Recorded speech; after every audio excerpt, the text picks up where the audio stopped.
حسبی ربی جل اللہ ما فی قلبی غیر اللہ نور محمد صلی اللہ. تو میں بہت مشکور و ممنون ہوں زینت القرہ قاری عبدالقیوم محمود نقشبندی صاحب کا کہ انہوں نے مجھے یہ سعادت عطا فرمائی کہ میں آپ کے سامنے جو ہے اپنا ایک معافی ضمیر بیان کر سکوں. جیسا کہ آپ تمام کے علم میں ہے کہ آج کا جو موضوع ہے وہ تقابل ادیان کا ایک تعارف ہے. تو آپ کے سامنے اس کورس کا ہم آغاز کر رہے ہیں. تقابل ادیان ایک تعارف، اس کے جو خصوصیات ہیں وہ آپ نے ان تمام چیزوں کو ملاحظہ کر لیا ہوگا. تو دوران پروجیکٹر کلاس جو ہے وہ تمام چیزیں آپ کے سامنے آتی چلی جائیں گی. صحیح ہے نا؟ بسم اللہ الرحمن الرحیم.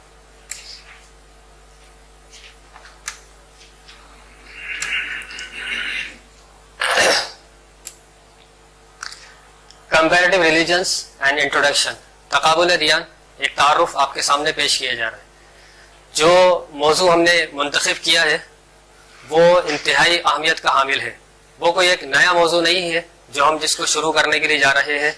جب ہم اس پہ جتنا غور و فکر کریں گے، سوچ و بچار کریں گے، تو ہمیں اس بات کا اندازہ ہوگا کہ یہ موضوع ہمارے لیے انتہائی اہمیت کا حامل ہے. اس وقت دنیا کے اندر جو ہے مختلف تہذیبیں، مختلف قومیں، مختلف تمدن اور نظریات کے ماننے والے اس دنیا کے اندر بس رہے ہیں.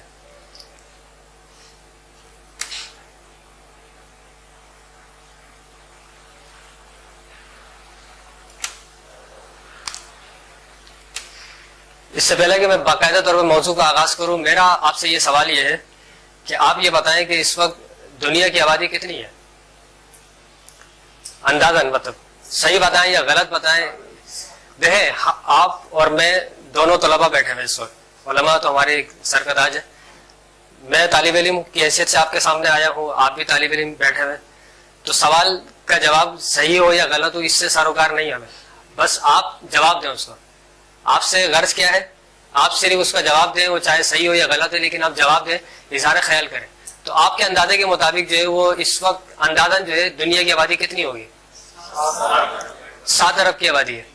7 ارب کے بعد 7 خرب کہہ رہے ہیں. اچھا 7 خرب جو ہے وہ بہت زیادہ یعنی کہ تجاوز کی ہے. تو 7 ارب کی آبادی. اور کسی کے ذہن میں آبادی کا اندازہ کہ کتنی آبادی ہوگی؟ خرب تو خیر نہیں، ارب ہے. جی 6.5 ارب کی یعنی کہ آبادی کا ایک اندازہ ہے. اور کسی طالب علم کے نزدیک 6.5 اور 7 ارب کی آبادی اس وقت یعنی کہ دنیا کی ہو چکی ہے. 2 ارب کی آبادی. صحیح، بہت اچھی بات کی آپ نے. جی 12.5. اچھا 12 ارب سے یعنی کہ تجاوز کر گئے آپ. صحیح. اس وقت دنیا کی جو آبادی ہے، جو دنیا میں بے شمار ادارے ہیں جو اس حوالے سے ریسرچ کر رہے ہیں کہ اندازاً دنیا کی آبادی کتنی ہے، تو اندازاً آبادی جو ہے وہ 7 ارب کی آبادی ہے. جب اس ادارے کے نزدیک ایک بچہ پیدا ہوا ہے چائنا کے اندر کہ جس کی پیدائش سے جو وہ 7 ارب کا ہندسہ جو ہے وہ مکمل ہو گیا، تو اس ادارے کی طرف سے چائنا کے اس بچے کو جو ہے وہ ایک سرٹیفکیٹ دیا گیا تھا کہ آپ کی پیدائش سے وہ 7 ارب کا جو ایک ہندسہ تھا وہ پورا یعنی کہ ہو گیا.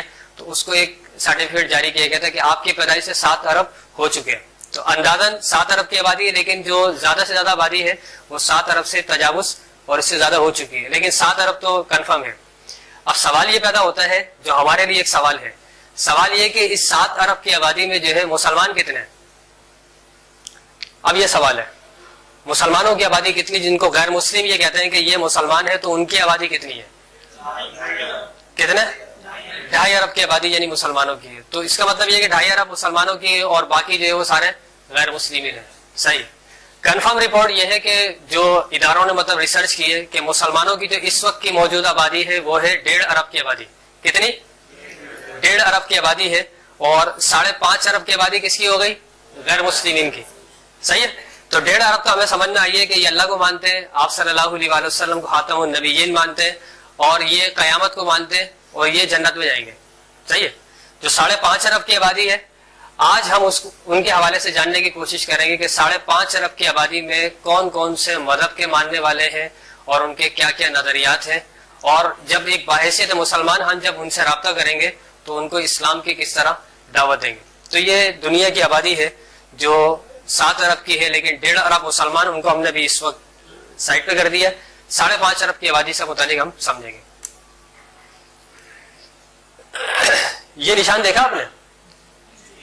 جی کس پہ لگا ہوتا ہے یہ نشان؟ آئی فون پہ مطلب نشان لگا ہوتا ہے. اور آئی فون مطلب جو ہے وہ لیپ ٹاپ آ گئے یا موبائل آ گئے. یہ جس کمپنی کا مالک تھا تو اس کا باپ مسلمان تھا، ماں اس کی عیسائی تھی، تو باپ کو کوئی اور لڑکی پسند آ گئی تو اس نے کسی اور لڑکی سے شادی کر دی. اس کو چھوڑ دیا، اس عورت کو، اس کو بھی چھوڑ دیا، اس کے بچے کو بھی چھوڑ دیا. تو ماں اپنے بیٹے کا ہاتھ پکڑ کے وہ اپنے مذہبی عبادت خانے میں لے کے جاتی تھی، جس کی وجہ سے ماں کا مذہب قبول کیا اور ماں ہی کی وجہ سے اس نے اس مذہب کا پرچار کیا. جس مذہب سے اس کا تعلق تھا اس مذہب کا اس نے پرچار کیا. تو اب یہ دیکھیں گے کہ یہ نشان کس مذہب کا ہے، اس کے مطابق کون سا عقیدہ ہے. ہم قرآن پاک پڑھتے ہیں تو قرآن پاک میں سب سے پہلا واقعہ آتا ہے، تو اس سے اس کا بہت گہرا تعلق ہے. لیکن وہ بندہ اس نشان سے کس مذہب کو یعنی کہ ظاہر کرنا چاہ رہا ہے. یہ نشان دیکھا آپ نے؟ یہ وہ طلباء زیادہ بہتر جانتے ہیں کہ جن طلباء کو یعنی کہ جو چشمہ پہنتے ہیں نا، وہ طلباء جو چشمہ پہنتے ہیں یا جو آنکھوں کی مطلب ڈراپس استعمال کرتے ہیں، آنکھوں کے ڈراپس استعمال کرتے ہیں، تو اس ڈراپس کے اوپر یا چشمے جہاں سے مل رہا تو وہاں یہ نشان لگا ہوتا ہے. یہ دیکھا آپ نے؟ تو یہ کون سے مذہب کی یعنی کہ علامت ہے، کس مذہب کو وہ یعنی کہ ظاہر کر رہے ہیں اپنے اس آنکھوں کے نشان کے ذریعے سے.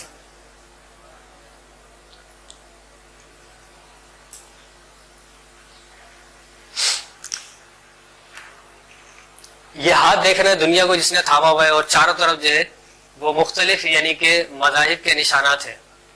جس طرح ایف کو آپ دیکھتے ہیں تو آپ فوراً اندازہ لگاتے ہیں اور بتاتے ہیں کہ یہ ایف کا جو نشان ہے یہ فیس بک کا نشان ہے، واٹس ایپ کا اپنا نشان ہے. صحیح ہے نا؟ ہر چیز کا اپنا اپنا ایک لوگو ہے جس لوگوں کے ذریعے سے وہ اس پروڈکٹ کو پیش کر رہے ہوتے ہیں. اسی طرح یہ جتنے بھی نشانات آ رہے ہیں تو یہ کسی نہ کسی مذہب کی علامت ہے، اور اس مذہب کی علامت کوئی نہ کوئی عقیدہ، کوئی نہ کوئی نظریہ، کوئی نہ کوئی تصور پیش کر رہی ہو.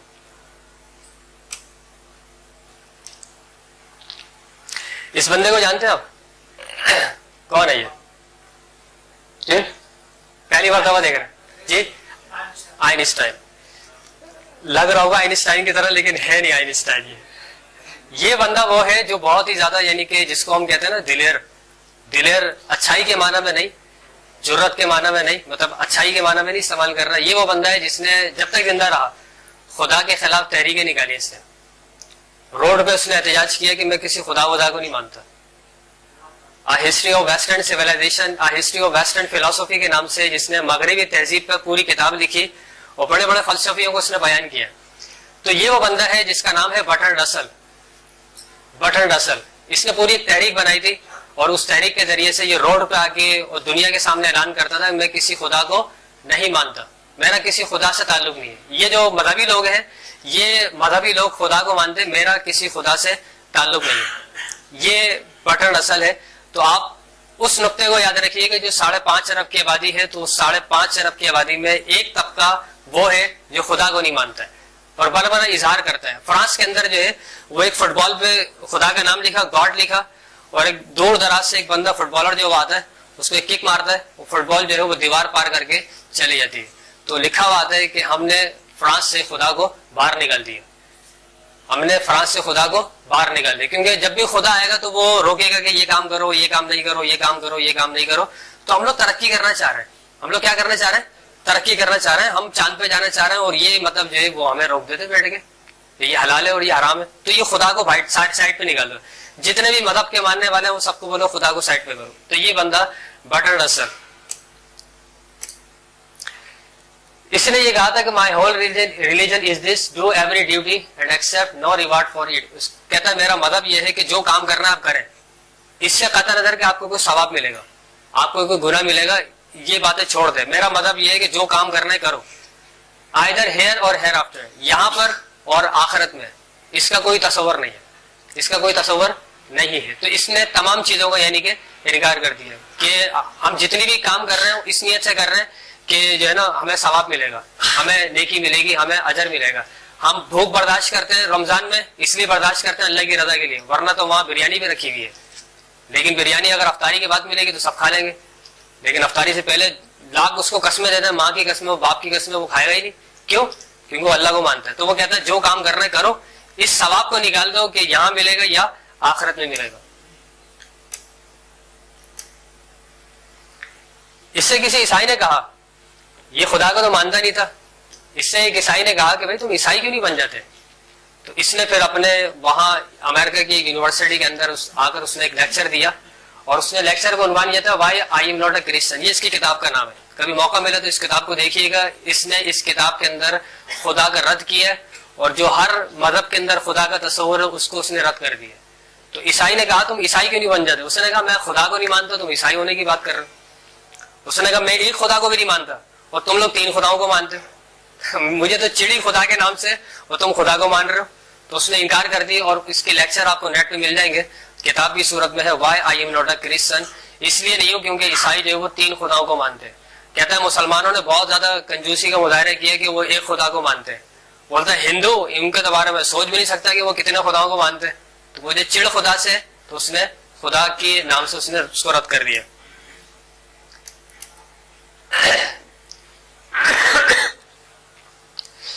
یہ یورپ کا ایک فلسفی ہے جان ڈانٹے کے نام سے. اس نے کہا تھا Almighty God I am sorry I am now an atheist. یہ دیکھ رہے آپ, ایتھیسٹ. ایتھیسٹ کا مطلب یہ ہوتا ہے وہ بندہ جو خدا کو نہیں مانتا ہے, جس کو ہم دہریہ کہتے ہیں. ایتھیسٹ اے ہے تو اس کا مطلب یہ ہے کہ ایتھیسٹ جو خدا کو نہیں مانتا ہے. اے مٹا دیں گے, تھیسٹ اس کا مطلب ہوتا ہے جو خدا کو ماننے والا ہوتا ہے. صرف اے کا فرق ہے. صرف کس کا فرق ہے؟ اے کا فرق ہے. تو اس نے کہا کہ خدا سے کہہ رہا ہے کہ آئی ایم سوری, میں معافی چاہتا ہوں کہ میں جو ہے کسی خدا کو نہیں مانتا. اور بٹ ہیو یو ریڈ نیچے. نیچے یہ وہ بندہ ہے, آپ نے سپرمین دیکھا؟ سپرمین کارٹون جو ہے, سپرمین کارٹون کا جو تصور جس فلسفی نے پیش کیا تھا اس کا نام تھا نیچے. اس نے کہا تھا انسان کو سپرمین ہونا چاہیے کہ ہر طاقت کو وہ ختم کر دے. تو اس نے یہ نظریہ پیش کیا تھا, اور نیچے وہ تھا جو خدا کو نہیں مانتا تھا. علامہ اقبال نے کہا تھا کاش کہ نیچے ایک مرتبہ مجھے مل جاتا. تو اقبال اس سے بتاتا خدا کیا چیز ہوتی ہے. تو اقبال بھی فلسفی, یہ بھی فلسفی, تو دونوں فلسفی جو ہے نا وہ دلائل کی صورت میں بیان کرتے ہیں. تو اقبال نے کہا یہ بندہ مجھے ملا نہیں, کاش کہ مجھے مل جاتا. اقبال کے دور میں تھا لیکن یہ بندہ نہیں مل سکا. تو اس بندے نے کہا کیا تم نے نیچے کو پڑھا ہے؟ نیچے کون بندہ ہے؟ یہ یورپ کی یہ جرمنی کا بہت بڑا فلسفی ہے. آج بھی یورپ کے مغرب کے لوگ اس کے نظریات کو پیش کر رہے ہوتے ہیں. یہ وہ نیچے جس کی تصویر آپ کے سامنے ہے. ٹائم میگزین میں اس کی ایک کتاب تھی, اس پہ تبصرہ آیا تھا از گاڈ ڈیڈ. اس نے کتاب لکھی تھی ڈیتھ آف گاڈ کے نام سے, خدا کی موت. اس نے کتاب کیا لکھی تھی؟ خدا کی موت. جب تک زندہ رہا خدا کے خلاف تحریکیں نکالی, خدا کے خلاف بولتا رہا کہ کوئی خدا ودا نہیں ہے. یہ مذہبی لوگوں کا ایک مسئلہ ہے جو خدا کو پیش کرتے ہیں, ہمارا مسئلہ نہیں ہے, یہ ہم ترقی کرنا چاہ رہے ہیں. تو اس نے اس کتاب کے اندر ثابت کیا کہ خدا مر چکا ہے, خدا نام کی کوئی چیز نہیں ہے. دیکھ رہے آپ, وہ 5.5 ارب کی آبادی میں نوٹ کیجئے گا, یہ ملیں گے آپ کو, یہ معاشرے میں آپ کو اس طرح کے لوگ ملیں گے. پاکستان کے حوالے سے رپورٹ آئی تھی کہ 2015 کے اندر 1% جو ہے نا پاکستان کے اندر دہریت تھی, کہ لوگ کہنا کہ ہم کسی خدا کو نہیں مانتے. اب وہ 2% ہو گئی ہے. مطلب یہ بڑھتی چلی جا رہی ہے, یہ چیزیں بڑھتی چلی جا رہی. یہ نیچے تھا جس نے کہا تھا گاڈ از ڈیڈ, کہ خدا مردہ ہے. گاڈ ریمینس ڈیڈ, خدا کو مرا ہوا رہنا چاہیے, کہ خدا مرا رہے. اینڈ وی ہیو کلڈ ہم, اور ہم نے اس کو قتل کر دیا. خدا نام کی جو چیز ہم نے اس کو قتل کر دی. تو آپ اندازہ لگائیں یہ کس طرح, مطلب جو ہے وہ کیسے لوگ ہیں جو خدا کا انکار کر رہے ہیں. اس بندے کو جانتے ہیں آپ کون ہے؟ یہ بہت بڑا اس وقت یعنی کہ 20ویں صدی کا ایک بہت بڑا یعنی کہ سائنسدان ہے. اس کا نام ہے اسٹیفن ہاکنگ. یہ گرینڈ ڈیزائن کے نام سے اس نے کتاب لکھی, اور اس نے کہا یہ پوری جو کائنات اس وقت چل رہی ہے, سورج نکل رہا ہے, چاند نکل رہا ہے, غروب ہو رہا ہے, تو یہ پورا ڈیزائن ہے جس کی بنیاد پہ یہ نظام چل رہا ہے, کوئی خدا نہیں ہے. یہ بندہ بھی جو ہے خدا کا انکاری تھا, اور اس نے کہا کہ one can't prove that God doesn't exist, کوئی یہ ثابت نہیں کر سکتے کہ خدا کا وجود ہے. But science makes God unnecessary, لیکن سائنس نے یہ بات ثابت کر دی کہ خدا کی ضرورت ہے ہی نہیں, ہمیں ضرورت نہیں ہے, ارریلیونٹ ہو گیا, اس کی ضرورت نہیں ہے. صحیح ہے نا, اگر ضرورت ہوتی تو ہم خدا کو مانتے, ہمیں ضرورت ہی نہیں ہے. دیر از نو گاڈ, اس نے کہا کوئی خدا نہیں ہے. صحیح ہے نا, اس نے اس چیز کا برملا اظہار کیا. آخر میں اس کا بیانیہ پڑھ لیں, آئی ایم این ایتھیسٹ, کہ میں ایک دہریہ ہوں, میں خدا کو نہیں مانتا. تو دیر از نو گاڈ, اس نے کہا کہ کوئی خدا نہیں ہے. خدا کیا کہہ رہا ہے؟ دیر از نو اسٹیفن ہاکنگ، کہ اسٹیفن ہاکنگ نہیں ہے. مطلب یہ ایک لوگوں نے اس کو جواب دیا کہ جب تم نہیں ہو تو خدا تو ہے نا، خدا تو ازل سے لے کے ابد تک ہے. یہ بہت ہی حیران کن جگہ ہے. کبھی آپ کو برطانیہ جانا ہو تو آپ اس جگہ کا ایک وزٹ کیجیے گا، ایک دورہ کیجیے گا. یہ بہت ہی اہم ترین جگہ ہے. آپ سن کے حیران ہو جائے گا، ہمارے پاؤں سے زمین نکل جائے گی. یہ کون سی جگہ ہے برطانیہ کے اندر؟ Temple of atheism. ایتھیزم کہ خدا کو نہیں مانتے. یہاں وہ لوگ جاتے ہیں کہ ہم کسی خدا کی عبادت نہیں کرتے، ہم کسی خدا کو نہیں مانتے. یہ حیران کن بات ہے یا نہیں ہے؟ وہ یہ کہہ رہے ہیں ہم کسی خدا کو نہیں مانتے، یہاں آ کے عبادت کرتے ہیں، اعتراف کرتے ہیں کہ ہم کسی خدا کو نہیں مانتے، ہمارا کسی خدا سے تعلق نہیں ہے. برطانیہ کے اندر پوری ایک علاقے ہے، گاڈ لیس سوسائٹی کہلاتی ہے. وہ پوری معاشرہ ہے، پورا معاشرہ ہے، وہ کسی خدا کو نہیں مانتے. وہ کہتے ہیں ہمیں خدا کی کوئی ضرورت ہی نہیں ہے. پورا علاقہ ہے، وہ کہتے ہیں ہمیں خدا کو، ہمارے پاس عقل ہے، ہم روٹی کھاتے ہیں، ہمیں سب پتہ ہے کیسے زندگی گزار رہے ہیں، تو ہمیں خدا نہیں چاہیے. اب ایسے لوگوں کو خدا کا تصور پیش کرنا یہ ایک بہت بڑا یعنی کہ ذمہ داری والا کام ہے.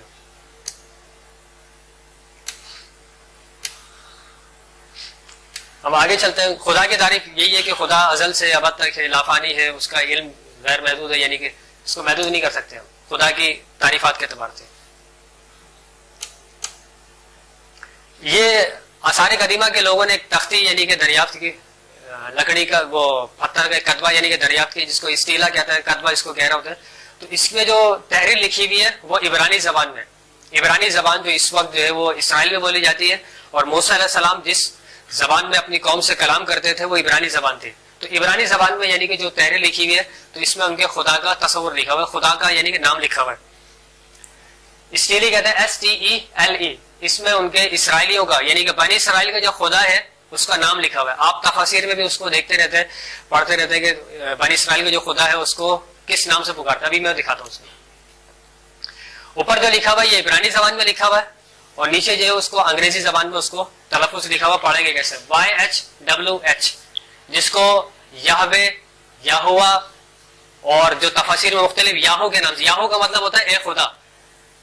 جو مختلف اس کے قرات ہے اس میں دیکھیے گا آپ تفاسیر میں، تو یہوا، یہوے، وہ اس لیے اس کی مختلف قرات ہے کیونکہ بنی اسرائیل کے نزدیک یہ تھا کہ خدا کا نام صرف اور صرف جو ہے نا وہ رب بھی لیں گے، اور جو بڑے بڑے علماء ہیں وہ خدا کا نام پکاریں گے. عام بندے کو اجازت نہیں تھی کہ خدا کا نام پکار سکے. تو اسی لیے اس کی مختلف قرات ہو گئی کہ اس کو پڑھیں گے کیسے. صحیح ہے؟ تو یہوے، یہوا، اب جس طرح پکارا جاتا ہے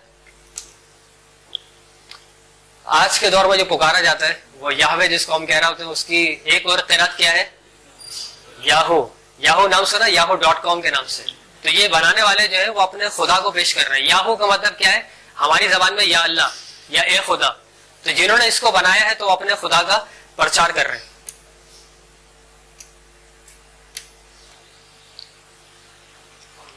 سوال یہ آتا ہے کہ دنیا کا سب سے قدیم ترین خدا کون سا ہے؟ دنیا کا سب سے قدیم ترین خدا جو ہمیں نظر آئے کہ ہاں یہ دنیا کا قدیم ترین خدا ہے. امریکہ کے برکلے میوزیم کے اندر یہ ایک مورتی بنا کے رکھی ہوئی ہے، اور اس کو مطلب جو ہے وہ کہتا ہے کہ دنیا کا سب سے قدیم ترین خدا جو ہمیں ملتا ہے زمانے قدیم میں وہ یہ خدا ہے. صحیح ہے؟ اس کا نام کیا ہے؟ چارجنگ لگا.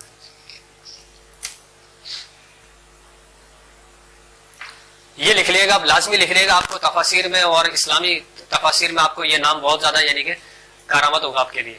EL. اس کا نام کیا ہے؟ اس کا EL مطلب اس خدا کو کہتے ہیں.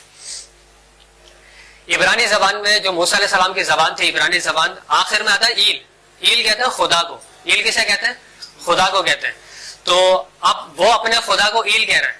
انگریزی زبان میں EL آ گئی ہے، اور یہ ہم عبرانی زبان کے الفاظ جو ہم عام طور پہ قرآن پاک میں احادیث میں استعمال کرتے رہتے ہیں. یہ دیکھیں آپ، جبرائیل، میکائیل، اسرافیل، اسرائیل، جس کو سموئیل کہتے ہیں، سموئیل انگلش میں سیمیول کہتے ہیں، اور اسماعیل. ابراہیم علیہ السلام کہہ رہے ہیں یا اللہ مجھے وارث عطا فرما، مجھے وارث عطا فرما. اللہ تعالیٰ نے اسماعیل علیہ السلام آپ کو عطا فرمایا تو آپ نے نام کیا رکھ دیا؟ اسما. اسما کا مطلب ہوتا ہے سن. ایل خدا، اے خدا میری سن. خدا نے ان کی بات سن لی تو بیٹے کا نام کیا رکھ دیا؟ اسماعیل. تو آخر میں جو ایل آ رہا ہے، ایل کا مطلب خدا. اب جبرائیل، میکائیل، اسرافیل، ان سب کا مطلب کیا ہے؟ اللہ کا بندہ. تو ایل جو ہے وہ خدا کو کہتے ہیں. بابل کا نام سنا ہوگا آپ نے؟ بابل بابل جس کو یعنی کہ جو ہے وہ بیبلون بھی کہا جاتا ہے، عراق کا یعنی قدیم ترین شہر ہے. تو باب کا مطلب ہوتا ہے دروازہ، ایل کا مطلب ہوتا ہے خدا، یعنی کہ یہ وہ شہر ہے جہاں خدا کے دروازے سے آپ داخل ہو جائیں گے. تو وہ آج بھی اس شہر کا نام ہے بابل. تو یہ مطلب ایل استعمال ہو رہا ہے. خدا کی جو ہم تقسیمات کرتے ہیں، خدا کا جو تصور بڑھتا چلا جا رہا ہے کہ خدا کتنی کتنی صورتوں میں ہے. یہ روم کا ایک بادشاہ ہے جولیس سیزر کے نام سے، اس کو وہ یہ کہتے ہیں خدا کی ذات جو ہے وہ اس جولیس سیزر کے جسم کے اندر داخل ہو گئی ہے، حلول کر گئی ہے. تو وہ کہتا ہے کہ یہ بندہ بھی خدا کی ذات ہے، یہ بندہ بھی خدا کا درجہ رکھتا ہے. کیونکہ زمانہ قدیم میں یہ تصور تھا کہ خدا انسان کے جسم میں داخل ہو جاتا ہے، وہ جو کام کر رہا ہوتا ہے وہ خدا ہی کام کر رہا ہوتا ہے، تو اس کو بھی خدا کا درجہ دیتے ہیں. یہ رومی تہذیب کے اندر آج بھی یعنی کہ روم کا ایک شہر ہے جو وینس آپ دیکھتے ہیں نا، وینس جہاں مطلب کشتیاں چل رہی ہوتی ہیں، تو روم کے ماننے والے اس کو اپنا خدا مانتے ہیں. یہ فیرو جس کو ہم فرعون کہتے ہیں، فرعون کا مطلب کیا ہے؟ جی آپ میں سے کون طالب علم جو بتائے گا کہ فرعون کا کیا مطلب ہے؟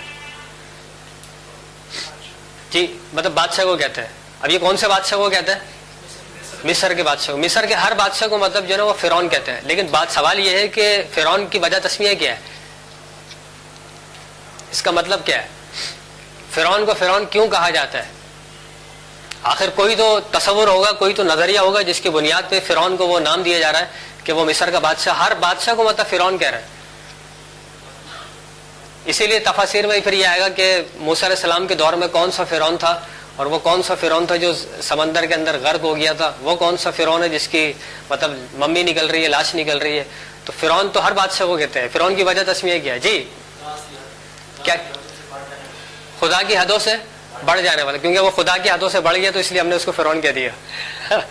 اصل میں فرعون قبطی زبان میں، جو مصریوں کی زبان ہے قبطی، جس کو کاپٹک لینگویج کہتے ہیں، تو اس زبان میں فرعون اس شخص کو کہتے ہیں جو بڑے عالی شان محل میں رہ رہا ہوتا ہے، جو بہت ہی عالی شان اور بڑے زبردست محل میں رہ رہا ہوتا ہے. تو وہ اس شخص کو کہتے ہیں فرعون. کیونکہ مصری لوگ اپنے بادشاہ کا نام نہیں لیتے ہیں، وہ کہتے ہیں کہ یہ بڑی گستاخی کی بات ہے کہ ہم بادشاہ کا نام لیں. تو وہ کہتے ہیں کہ اس عالی شان محل میں رہنے والا شخص، تو اس شخص کو جو وہ نام دے رہے ہیں وہ کیا دے رہے ہیں؟ فرعون کہہ رہے ہیں. تو جو اس محل میں رہ رہا ہے اس کا نام کیا پڑ گیا؟ فرعون پڑ گیا. کیونکہ وہ بڑے عالی شان محل میں رہ رہا، بنگلے میں رہ رہا وہ. یہ تو اس کو بھی مطلب جو ہے وہ مصری قوم یہ تصور کرتی ہے خدا اس کی ذات میں حلول کر گیا. جبھی اس کے اشارے سے جو ہے نا دریا نیل چل رہا ہے، اسی کے اشارے سے دریا نیل مختلف سمتوں میں بہ رہا ہے. یہ نیپال ابھی بھی اس وقت دنیا میں بستا ہے. وہاں کا دستور یہ ہے کہ جب لڑکی جو ہے وہ بلوغت کے منازل طے کرتی ہے، بلوغت کے قریب پہنچتی ہے، تو اس کو پھر وہ اس طرح ساڑی پہنا کے، اس کو میک اپ کر کے، آرائش و زبائش کر کے، اس کی ارتی وغیرہ اتار کے پورے گاؤں کے اندر، پورے محلے کے اندر اس کو گھمایا جاتا ہے کہ یہ لڑکی جو ہے وہ خدا کے بہت زیادہ قریب ہو گئی ہے. بہت زیادہ قریب ہونے کی وجہ سے اس کو کیا کہتے ہیں؟ کماری کہتے ہیں. نیپال میں آج بھی یہ رسم یعنی کہ ہے. تو سردیاں ہوتی ہیں تو وہ جیسی لڑکی بلوغت کے منازل طے کرتی ہے تو اس کو وہ کسی کمرے کے اندر بند کر دیتے ہیں، اس کو پھر وہاں سے نہیں نکالتے. جب وہ کہتے ہیں ہاں میں مکمل طور پہ یعنی کہ بلوغت کے منازل طے کر چکی ہوں، اس کے بعد پھر اس کو باہر نکالتے اور پھر اس طرح آرائش و زبائش کر کے اس کو پورے محلے میں گھماتے. یہ ان کی رسم و رواج ہے. عزیر علیہ السلام کا تذکرہ آپ نے قرآن پاک میں سنا ہے کہ بنی اسرائیل جو ہے ان کو کہتے ہیں کہ یہ خدا کے بیٹے ہیں، کیونکہ خدا ان کی ذات کے اندر حلول کر گیا تو ان کو یعنی کہ عزیر کہتے ہیں، اور انگریزی میں ان کو عزرا کہا جاتا ہے. آج بھی ان کی مقدس کتابوں میں ان کا تذکرہ ہے تو ان کو خدا کا درجہ دے رہے ہوتے ہیں. ان کو جانتے ہیں آپ؟ کون ہے یہ؟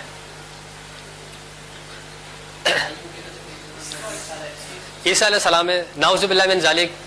کرسچن عیسائی برادری کے نزدیک جو ہے یہ تصویر جو ہے وہ حضرت عیسیٰ علیہ السلام کی ہے. یہ بہت ہی مشہور و معروف تصویر ہے. عیسائی برادری کے اندر سب سے مشہور و معروف تصاویر میں جو تصویر ہے وہ ایک تصویر یہ ہے. اس میں پورا ایک پیغام ہے. یہ ہاتھوں سے یعنی کہ اشارہ کر رہے ہیں، صحیح ہے نا. دل دیکھیں، دل میں مطلب جو ہے نا وہ ایک جو لوہے کے مطلب جو کیا نام ہے سریے وغیرہ کانٹے دار یعنی کہ لوہا ہے، وہ دل کو اس نے جکڑا ہوا ہے. دل میں سے آگ نکل رہی ہے. یہاں انہوں نے مطلب ایک صلیب کا نشان لگایا ہوا ہے. تو اس میں ایک ایک چیز کا یعنی کہ پیغام ہے. دل روشن ہے، ان کا روشنی نکل رہی ہے. تو جب ہم عیسائیت کا مطالعہ کرتے ہیں تو پھر ہمیں سمجھ میں آتا ہے کہ اس تصویر سے وہ کیا پیغام یعنی کہ دینا چاہ رہے ہیں، تاکہ اس تصویر کو دیکھتے ہی جو ہے نا ہر عیسائی کا ایمان یعنی کہ وہ بڑھ جاتا ہے کہ عیسیٰ علیہ السلام ایسی شخصیت ہے جنہوں نے ہمارے خاطر جو اپنی جان کو قربان کر دی ہے. ہمارے خاطر جو ہے وہ مصلوب ہو گئے. اس تصویر سے یعنی آگے انشاءاللہ میں بیان کرتا ہوں اس کو کہ اس تصویر کے اندر کیا اہمیت ہے جو وہ ایک پیغام دینا چاہ رہا ہے. یہ پلر دیکھیں آپ نے, کہاں دیکھیں آپ نے یہ؟ جی بولے بولے. گورا قبرستان پہ دیکھا ہے, صحیح. ایک تو گورا قبرستان پہ دیکھ لیا آپ نے. مختلف عمارتیں بنائی جاتی ہیں تو اس پہ اس طرح کا پلر استعمال کیا جاتا ہے, دیکھا آپ نے؟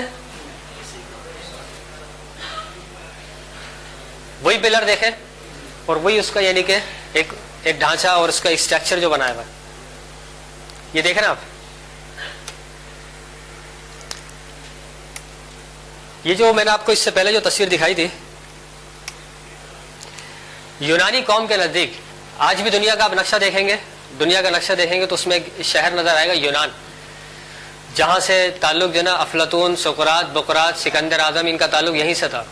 یہ جس مذہب کو ماننے والے تھے اس مذہب کو یونانی مذہب کہتے ہیں. یونانی مذہب جو اس وہاں کے علاقے کا مذہب تھا.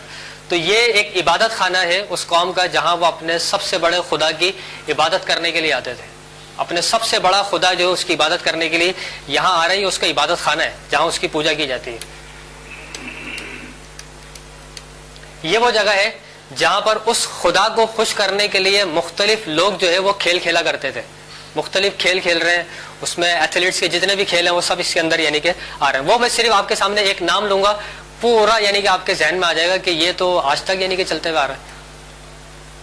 یہ ہے وہ ان کا سب سے بڑا خدا جس کا نام ہے زیوس. سب سے بڑا خدا یونانی تہذیب کا جو خدا ہے وہ ہے زیوس, جو ان کا سب سے بڑا خدا ہے. Leader of the Olympics gods, جو اولمپکس کے جو بڑے بڑے یعنی کہ خدا ہے ان کا یہ سب سے بڑا رہنما ہے. اور اس کی خصوصیات یہ ہے کہ یہ روشنی فراہم کرتا ہے اور تھنڈر طوفان لے کر آتا ہے.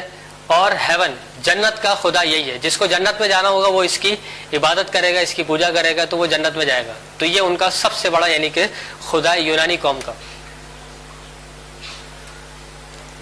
یہ اس دیوتا کی جو ہے وہ بیوی ہے, اس کا نام ہے ہیرا.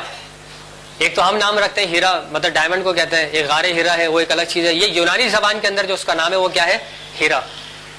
یہ اس زیوس جس کا میں نے بتایا اس کی بیوی ہے. یہ اس کی خوبی کیا ہے؟ گاڈیسز آف گاڈیسز, جتنی بھی دیویاں ہیں ان تمام دیویوں کی ملکہ ہے یہ. اور جو یونانی قوم میں جو لڑکیاں ہیں جو مطلب شادی کرنا چاہتی ہے تو وہ اس کی زیادہ یعنی کہ عبادت کر رہی ہوتی ہے تاکہ یہ خوش ہو جائے گی تو ہماری شادی جلدی ہو جائے گی. تو یہ ان کے نزدیک بہت اہم ترین یعنی کہ دیوی ہے. یاد آیا آپ کو کچھ؟ یہ ہر ملک کے اندر ہر 4 سال کے بعد کھیلا جاتا ہے. تو کس کو خوش کرنے کے لیے کھیلا جاتا ہے یہ؟ جب یونانی قوم اپنے دیوتا کو خوش کرنے کے لیے مختلف کھیل کھیل رہے ہیں تو آج تک دنیا کے بیشتر ممالک میں ہر 4 سال کے بعد جو کھیل کھیلا جاتا ہے, یہ دیکھ رہے ہیں آپ برابر میں تصویروں میں جو ہے نا مختلف کھیل نظر آ رہے ہیں جو زیوس نامی دیوتا کو خوش کرنے کے لیے کھیلا جاتا ہے. آج بھی کھیلا جاتا ہے, نہیں کھیلا جاتا ہے؟ تو آپ اندازہ لگائیں وہ اسی مذہب کے پرچار کر رہے ہیں اور آج بھی اس مذہب کے ماننے والے اس 21ویں صدی کے اندر بستے ہیں. ان میں سے ایک کھیل مطلب یہ بھی ہے.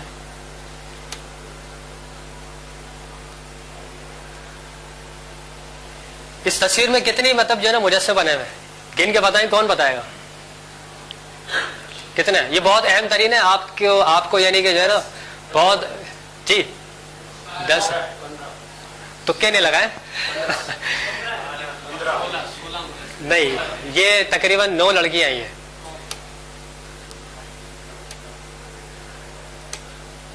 یہ تصویر بہت زیادہ واضح. اس تصویر میں دیکھیں ہر لڑکی کے ہاتھ میں کوئی نہ کوئی مطلب جو ہے نا موسیقی کا آلہ ہے. جو موسیقی کے مطلب جو آلات ہیں وہ یعنی کہ استعمال, کسی کے ہاتھ میں بانسری ہے, کسی کے ہاتھ میں پیپر ہے, پرچہ ہے, جس سے وہ مطلب. یہ رومی تہذیب کے اندر یہ 9 لڑکیاں ہیں جن کو کیا نام ہے اس کا, میوس کہا جاتا ہے, MUSES. یہ لکھ لیے گا اس کو, یہ آگے جا کے آپ کو بہت کام آئے گا. یہ جس کے بارے میں آج تک جو ہے نا ایک جملہ کہتے ہیں, وہ میں جملہ آخر میں بتاؤں گا آپ کو, وہ جملہ بھی ہو سکے تو آپ لکھ لیے گا. یہ بہت زیادہ اہم ترین ہے. یہ 9 لڑکیاں ہیں. رومی لوگ ان یعنی کہ لڑکیوں کی بہت زیادہ یعنی کہ تعظیم کرتے ہیں, احترام کرتے ہیں. ان میں سے کوئی ایک لڑکی بھی راضی ہو جائے گی نا تو اس کا مطلب یہ ہے کہ وہ ہمیں پھر موسیقی کے گر سکھائے گی, رقص کے گر سکھائے گی. یہ شاعری ہم پہ یعنی کہ جو ہے نا وہ شاعری کی آمد شروع ہو جائے گی. موسیقی کے حوالے سے جس کو ہم فنون لطیفہ کہتے ہیں, فنون لطیفہ کہتے ہیں آرٹس، تو ان تمام کا تعلق جو ہے ان 9 لڑکیوں سے ہے جن کا بہت گہرا تعلق ہے، اور انہی سے ایک لفظ نکلا ہے جس کو ہم عام طور پر یعنی کہ استعمال بھی کرتے ہیں۔ میوزک کا جو لفظ ہے وہ اس کی جو حروف اصلیہ جو ہے نا، حروف اصلیہ اس کا جو مصدر ہے وہ کون سا ہے؟ وہ میوزک ہے، کیونکہ موسیقی جب ہوتی ہے تو آپ دیکھیں نا موسیقی ہے، اس کے ساتھ پھر وہ آج یہ رقص کے ذریعے سے آزا کی شاعری پیش کی جا رہی ہے، اس میں شاعری بھی ہے، پھر اس میں جذبات بھی ہے، احساسات بھی ہے، ان تمام تک کا تعلق جو ہے نا وہ 9 دیویوں سے ہے، 9 لڑکیوں سے۔ وہ 9 لڑکیاں ملتی ہیں تو اس کے بعد ایک چیز آپ کے سامنے پیش کی جاتی ہے، وہ گانا ہوتا ہے، وہ موسیقی ہوتی ہے، وہ شاعری ہوتی ہے، تو ان تمام کا تعلق کس سے ہوتا ہے؟ میوزک سے، صحیح ہے۔ اور میوزک کا لفظ کس سے نکلا ہے؟ وہ انہی سے نکلا ہے۔ اسی لیے وہ کہتے ہیں کہ موسیقی روح کی غذا ہے۔ کس کی غذا ہے؟ روح کی غذا ہے۔ تو یہ ایک جملہ جو آ رہا ہے تو یہ صدیوں پرانا جملہ ہے جو آج تک وہ اس پر قائم ہے، کیونکہ یہ ان کے ایمان کا حصہ ہے۔ یہ نشان دیکھا آپ نے؟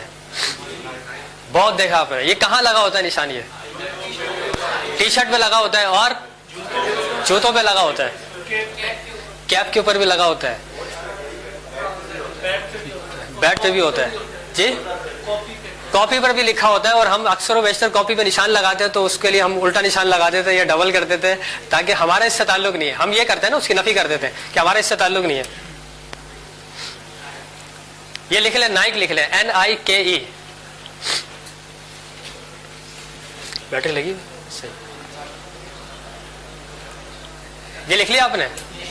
جس یونانی تہذیب کی ہم بات کر رہے ہیں تو اس تہذیب کے اندر جو ایک دیوی ہے جس کا نام ہے نائک، اس دیوی کا نام کیا ہے؟ نائک۔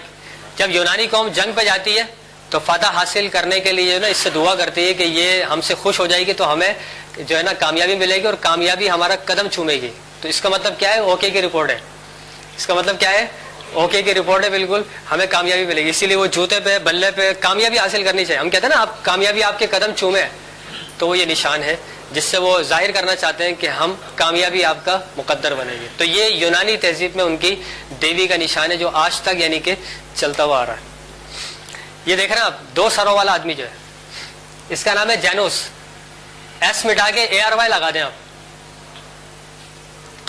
ایس مٹا کے کیا ہوا؟ جنوری۔ تو یہ جنوری کا جو مہینہ ہے اس کا تعلق اس روم کے اس یعنی کہ دیوتا سے تعلق ہے، جس کا تعلق کیا ہے؟ ہر چیز کو پیدا کرنا، ہر چیز کو پیدا کرنا، اچھے نصیب کرنا، اس سے اس کا تعلق ہے۔ تو یہ دونوں طرف دیکھ رہا ہے، اس طرف بھی دیکھ رہا ہے، اس طرف بھی دیکھ رہا ہے، صحیح ہے نا؟ آغاز کرنا، انتہا، تو اس سے اس کا تعلق ہے۔ تو روم کے لوگ، یونان کے لوگ اس کو بہت زیادہ مان رہے ہوتے ہیں، اسی لیے اسی کیلنڈر کو پوری دنیا کے اندر رائج کیا ہوا ہے۔ جنوری کا اس سے تعلق ہوگا، فروری کا کسی اور سے تعلق ہے، مارچ ایک الگ چیز ہے، اپریل، مئی، جون، جولائی، اگست، یہ سب کو آپ دیکھتے جائیں، سب کا الگ الگ تعلق ہے۔ کوئی نہ کوئی عقیدہ ہے، کوئی نہ کوئی خدا ہے جس کو بتایا جا رہا ہے۔ یہ دیکھا آپ نے مجسمہ؟ کہاں ہے یہ؟ امریکہ میں بنا، فرانس میں تھا، یہ فرانس نے اس کو بنایا تھا، لیکن اس کو نصب جو ہے وہ امریکہ میں کیا گیا تھا۔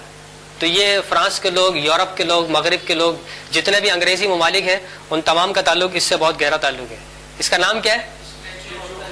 Statue of Liberty. لبرٹی کو یاد رکھیے گا آپ، لبرٹی چوک، مجھے آج پتہ چلا ہے کہ یہاں پہ کوئی لبرٹی چوک بھی ہے، صحیح ہے نا؟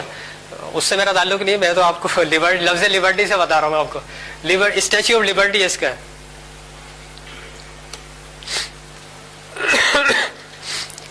دیکھ لیا آپ نے؟ میں بھی بتاتا ہوں یہ ہے کیا چیز، اس کا ہماری زندگی سے کس حد تک گہرا تعلق ہو چکا ہے۔ یہ تصویر دیکھی آپ نے؟ اسکول، کالج، یونیورسٹی کے طلباء اس کو بہت اچھے طریقے سے جانتے ہیں۔ جب بھی کوئی انگریزی فلم شروع ہوتی ہے تو اس سے پہلے یہ تصویر آتی ہے، اس سے پہلے جو یہ تصویر آ رہی ہوتی ہے، نیچے لکھا ہوا اس کا نام ہے لبرا۔ اس کا نام کیا ہے؟ لبرا۔ اسی لبرا سے ایک لفظ نکلا لبرٹی۔ لبرٹی جو ہے اس کے حروف اصلیہ کیا ہے؟ لبرا۔ تو یہ یونان کی اور رومی تہذیب میں جو ہے نا ان کی دیوی ہے جو انسان کو آزادی دلاتی ہے۔ کیا دلاتی ہے؟ آزادی دلاتی ہے۔ تو جس کو آزادی چاہیے ہوتی ہے، فریڈم چاہیے ہوتی ہے، تو وہ کس کی زیادہ تعظیم کر رہا ہوتا ہے، احترام کر رہا ہوتا ہے؟ لبرا نامی دیوی کی۔ اسی سے جس طبقے کا تعلق ہوتا ہے جس کو ہم کہہ رہے ہوتے ہیں یہ لبرل ہے۔ یہ کیا ہے؟ یہ لبرل ہے، آزاد ہے، ان کا مذہب سے، ثقافت سے، روایات سے، تہذیب، تمدن سے کوئی تعلق نہیں ہے۔ تو وہ کیوں کیا کہتا ہے اپنے آپ کو؟ لبرل۔ پاکستان کا ایک سیاستدان ہے تو اس کے صاحبزادے نے ایک جملہ کہا تھا، I am a liberal Muslim, I am a